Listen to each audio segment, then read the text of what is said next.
예수에 관한 기록, 역사적 신뢰성이 있는가?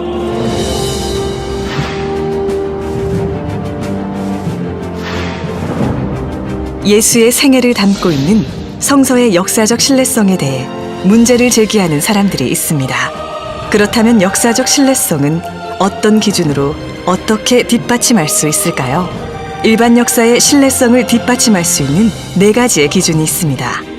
이렇게 4가지의 기준으로 고대사와 예수의 역사 기록을 비교해 보겠습니다. 구전 전승기간이란 역사적 인물의 생애 혹은 가르침이 문서로 기록되기 전 입에서 입으로 전해진 기간을 말합니다. 구전 전승기간이 짧을수록 그 내용이 변하지 않은 역사적 사실에 가깝다고 할 수 있습니다. BC 2333년에 나라를 세운 당군의 이야기는 이련 스님이 삼국유사에 기록하기까지 약 3600년간의 구전 전승기간을 거쳤습니다. BC 6세기에 살았던 부처의 생애는 부처가 죽은 지 최소 230년에서 600년 후에 문자로 기록된 것입니다. 이슬람교의 창시자 무함마드의 전기는 무함마드의 사후 약 135년이 지난 AD 767년에 기록되었습니다.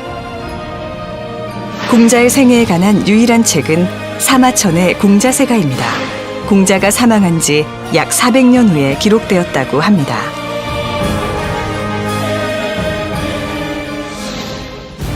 알렉산더 대왕의 기록은 그가 죽은 지 약 400년 후 아리안과 플루타크에 의해 쓰였습니다. 예수와 동시대에 살았던 로마 황제 티베리우스에 대한 기록의 구전 전승 기간은 얼마나 될까요? 황제에 관한 중요한 역사 기록들은 티베리우스 황제가 사망한 지 약 80년 후에 기록되었습니다.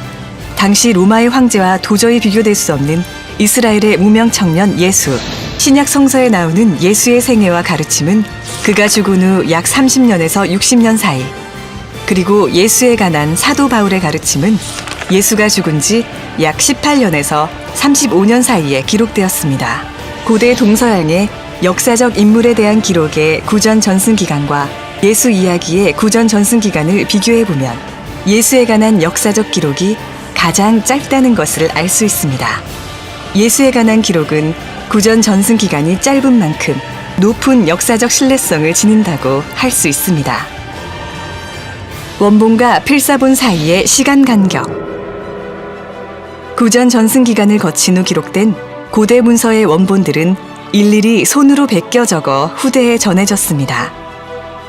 이때 원본과 필사본 사이의 시간 간격이 적을수록 그 내용이 원본 그대로일 확률이 높아지게 됩니다.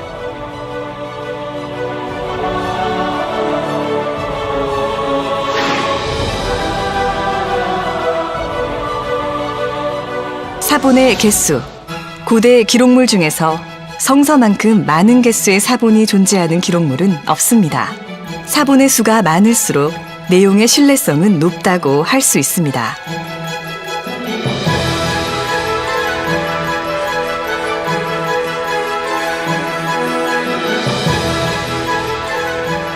사본들 간 내용의 일치성. 신약 성서는 사본도 매우 많지만 사본들끼리 서로 비교했을 때 그 내용이 놀라울 만큼 일치한다는 것을 알 수 있습니다. 일반 역사의 신뢰성을 가늠하는 4가지 잣대로 살펴본 예수에 대한 기록의 신뢰성. 이 사실들이 말하고 있는 것은 무엇일까요? 예수는 이 세상에 살았던 역사적 인물 중에서 가장 확실한 역사적 신뢰성을 가졌다는 것입니다. 만일 예수의 역사성을 부인한다면 반드시 고대 다른 인물들의 역사성도 함께 의심해야 할 것입니다. 신약 성서에는 하나님의 아들 예수 그리스도의 삶과 가르침이 그대로 기록되어 있습니다.